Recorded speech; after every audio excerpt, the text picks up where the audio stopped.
What's up, guys, and welcome to this week's podcast. A couple of things we're going to talk about today is going to be things that I get asked about all the time in my store, especially since we do the carry classes. Before we get into that, I'd like to say this is brought to you in part by Roger Fairborn Real Estate. Get yourself a real fucking realtor that knows what the fuck they're doing. Roger Fairborn Real Estate. So, we're also going to be talking about the Castle Doctrine, when and where that comes into play, duty to retreat, carry guns. Yep, we had that teaser on the last one for carry guns. Yes, we want to hear about that too. So there's a lot of we'll get into that in just a second, but there's obviously two camps to just about everything, and I think what carry guns make the best carry guns and optics, etc., is one of those. So the first thing we're going to bring up is the Castle Doctrine. This is something that any of you that are carrying, or even if you don't carry, and you have your guns for self-defense, home defense, etc., you need to know what you can and can't do at home.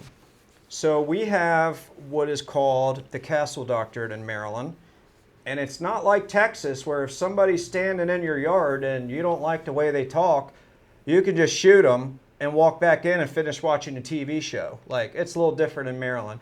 Maryland, you have to feel like your life is truly in danger.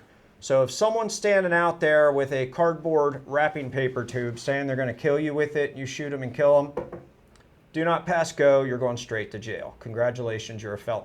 However, if that person comes running in your doorway at you and you are sitting there watching a movie and you're caught by surprise, you shoot them, you kill them, you're good. However, if you're into an argument face to face in the doorway and they start inching their way in, it is your duty to retreat from the situation to try to get help or to de-escalate the situation. What do you mean by that, Chris? So if I'm arguing with somebody in the doorway and it starts to get violent and they talk about killing me, so on and so on and so on, and you have your gun with you or you have one that you have access to, if you're, say, in the living room and you can get to the kitchen, you get to the kitchen, you tell them, if you don't leave, this doesn't stop, I'm going to use deadly force. At that point, you've made a duty to retreat. So if they continue to come at you, you can then use your deadly force. What are you going to do then?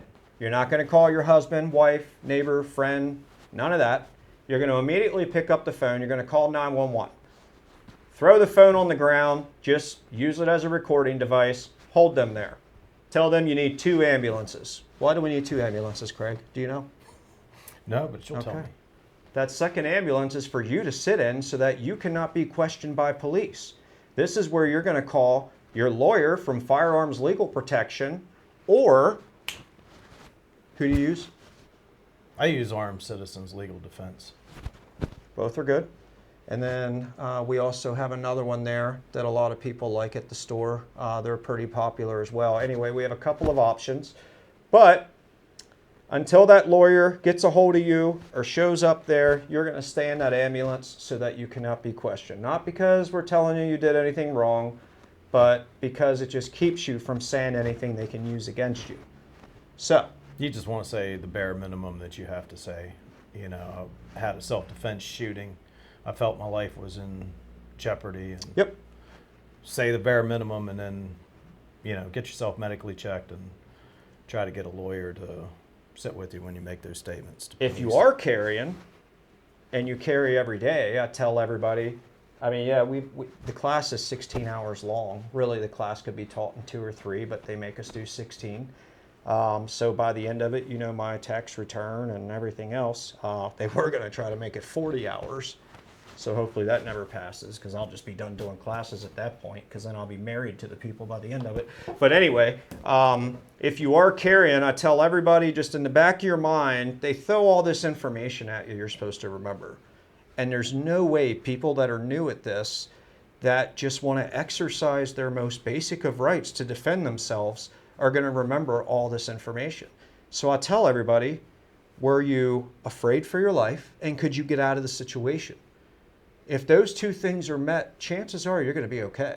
Well, I think the biggest thing is like, if you're going to have a jury of your peers, are they going to find that you exercised good judgment and had like the right call?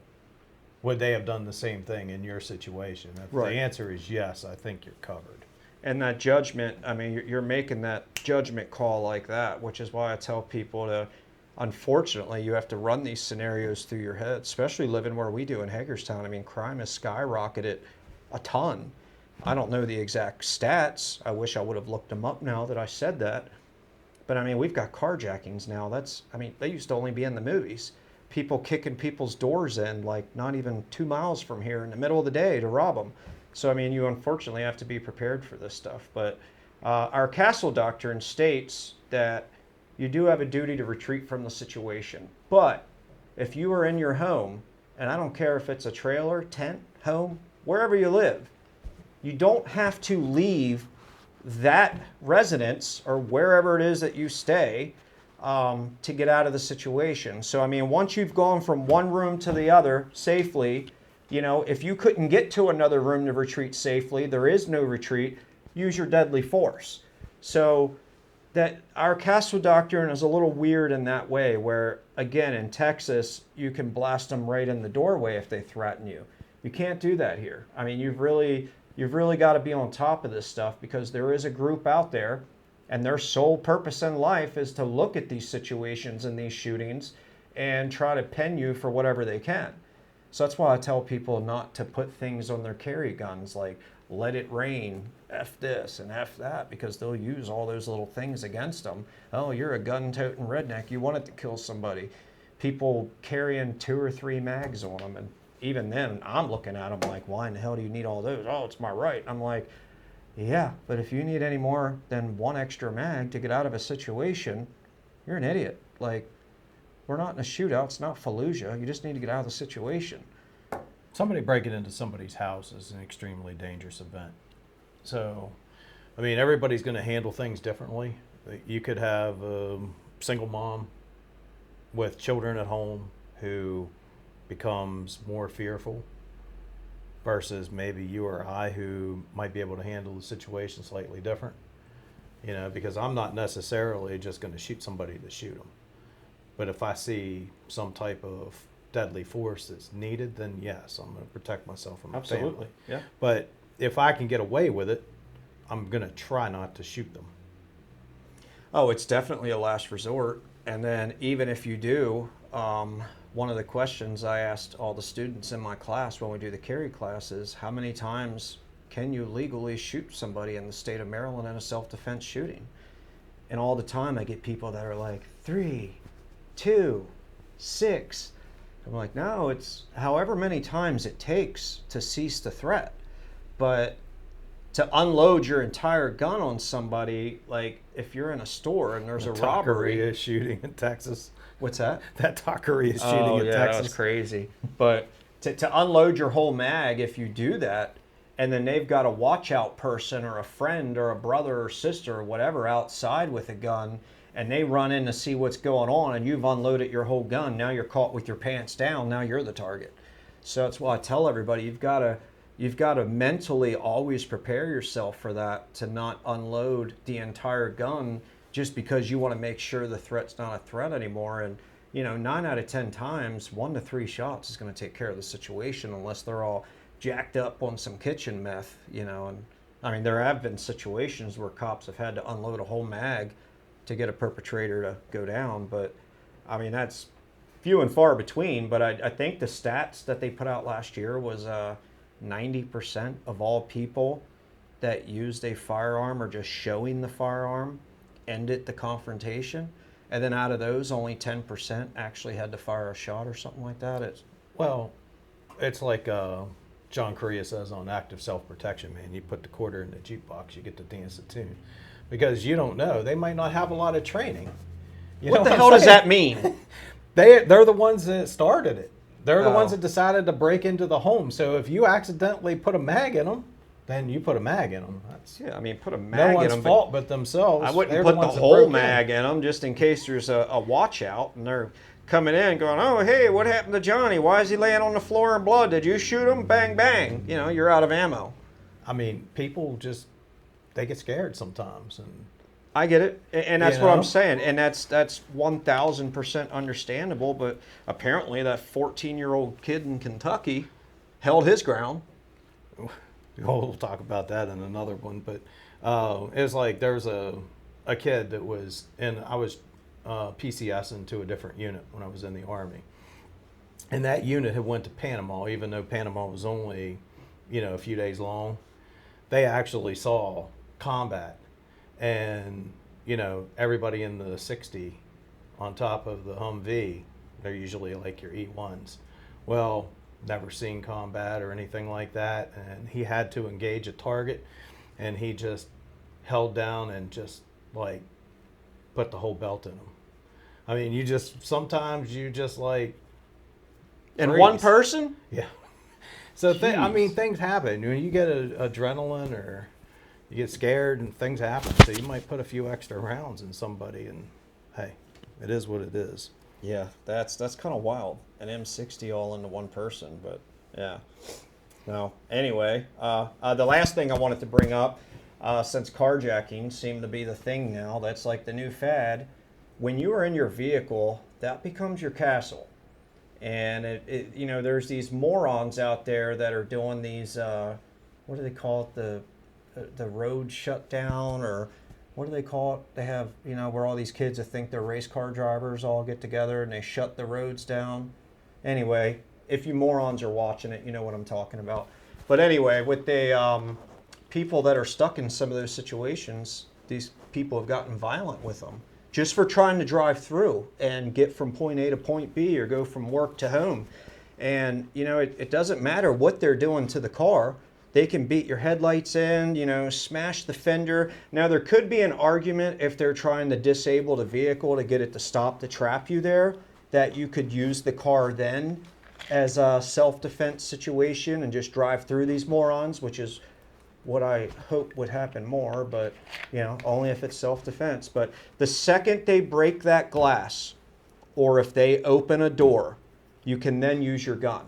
But not until they have broken the glass or opened the door. It's very important you people know that, because we just watched some video of some moron driving down the road in a road rage situation, and I guess the other guy driving past him threw a water bottle at him, and this moron unloaded his whole gun through the windshield at this car driving by while he was driving. So those are the people that I'm terrified that are getting their carry permits that just shouldn't have them. And it only takes one of them to make us all look absolutely terrible. But You have to have a unfortunately, good head on your shoulders. yeah, it's a lot of responsibility. It truly is. I know people think that sounds tacky, or the whole Spider-Man thing, like I said in the last one, but like it really is a lot of responsibility. And there's a lot of morons out there. I mean, on both sides, it's just morons. The guy over in the bar in Funkstown, was it last year? Year before last? I'm not familiar with that one. Well, there was a fight between the two of them inside. They got it broken up, put the one guy behind the bar. The other guy went outside. Well, the guy that went outside was a valid carry permit holder.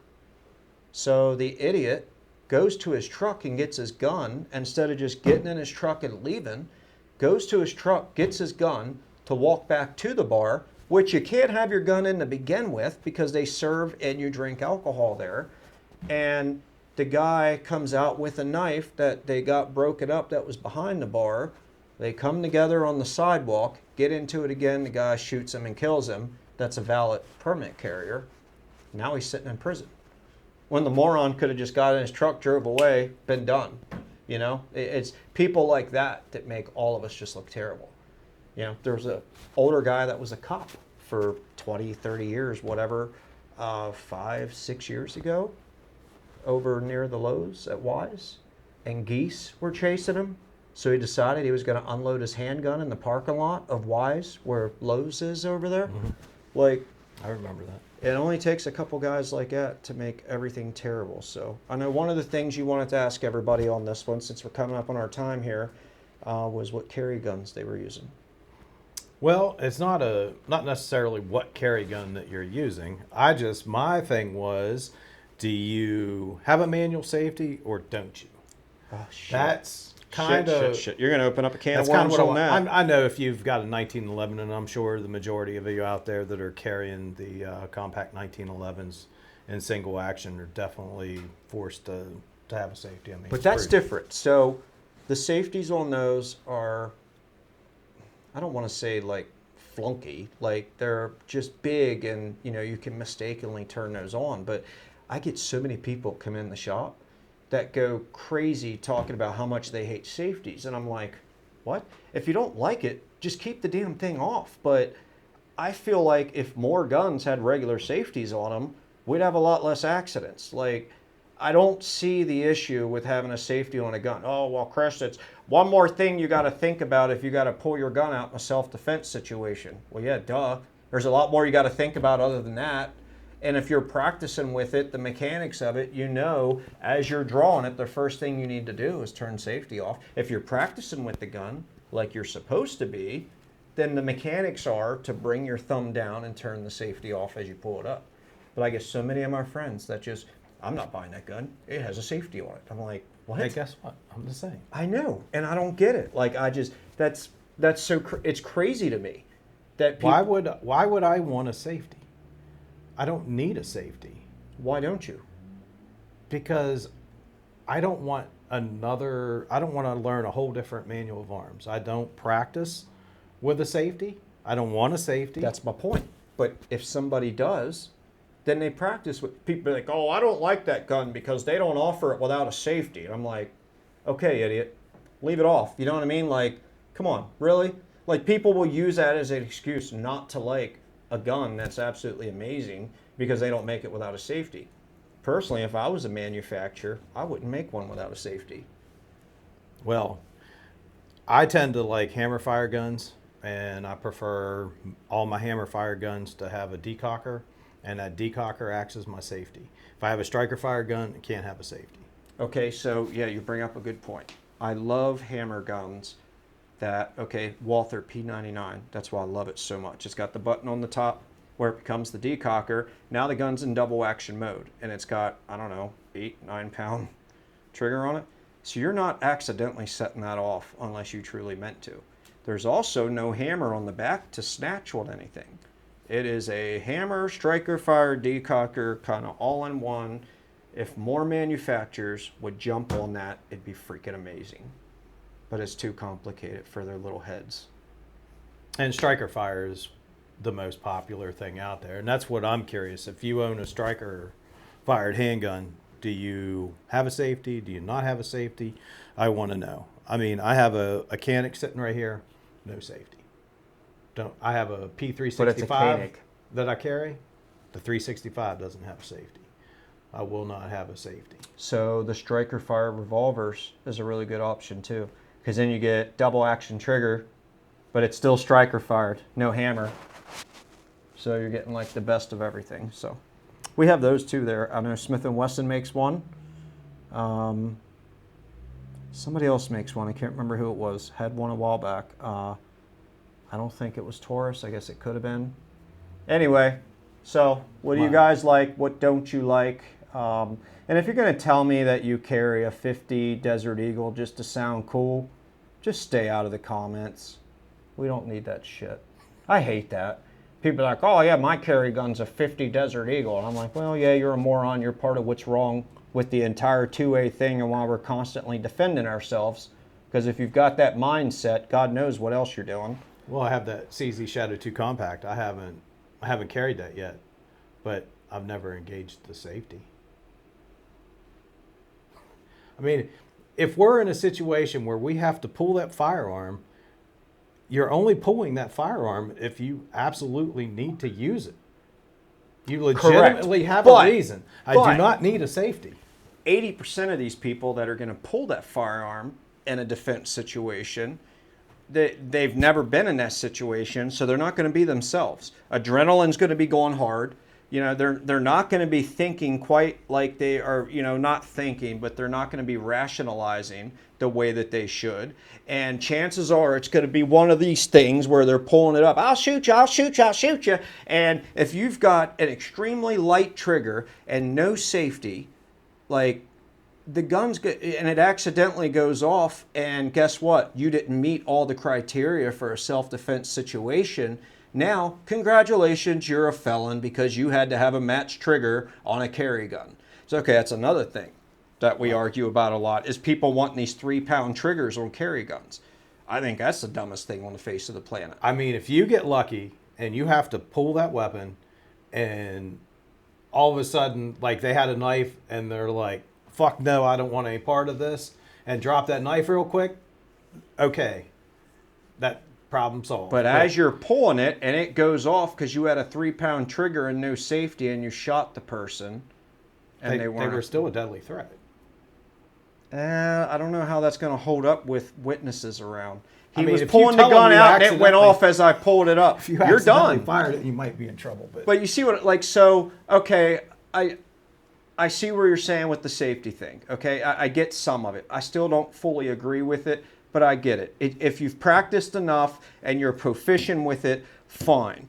But having a 2.5, 3-pound trigger on a carry gun is idiotic. Well, first of all, if you go modifying it after the fact and something does happen, then the manufacturer gets out of being held accountable, even if it is an accident. So you've screwed yourself there as well. I mean, I prefer a 3 to 3.5 pound trigger on a carry gun, Why? just for the accuracy potential. Yeah, but most self-defense shootings are going to happen within 20 feet. Yeah, but if I have to fire quick, I want those shots on target. And you don't think they'd be on target with a 4.5, 5-pound trigger instead of a 3? Could be a low left. You never know. Oh, okay. Well, But it's just like you were hit saying their leg earlier. before Like you hit if the somebody torso. is pulling and they're shaking and everything else, that disengaging the safety is just one more step. So And I've seen videos. Did you see I don't know. This happened years ago. Guy was in a grocery store, and a person was robbing him, and he was in a checkout lane, pulled it, and brought it up, and went to squeeze the trigger, and nothing happened. nope, that wasn't because he forgot to turn the safety off. It was. That was actually because, nope, it was a compact 1911, and when he went to pull it up, he pushed it up into the slide and couldn't get it to do anything. So, but that's what I mean with practice. Okay, same thing. So man. The these safety malfunction. people are buying these guns, throwing it wherever, and never practicing with it unless they need it. Yes, don't I mean, throw it in your sock drawer and never use it. You know, like Practice. women, do not buy your gun. You know, buy it for carry and then throw it in the freaking black hole of death you call a purse. It's not going to do you any good there. It's crazy. You know how many women come in and are like, oh yeah, I need to get a holster for this, and hang on, let me find it. You know, Well, that's here's why- lipstick from 1998. You know, I'm curious, like what we get on the feedback here, because if you have children in the home, that could be a pro for safety. it should be on some kind of lock anyway. Well, yeah, but I mean, even if it's a really quick 2-second safe, you know, it needs to be, yeah. Because now we're not going to get into this. Actually, we're at our 20 minute mark here, so we're going to let you go. But keep in mind, for those of you that have kids and your guns are near your kids, the new law that actually just came into play last year, if your kid goes out and does something with any of your guns, it's as if you were the one that went and pulled the trigger. So look up the Safety Storage Act. So anyway, anything else you want to touch base on before we go? no, that's it. All right. Have a good night. We'll see you next week. Adios.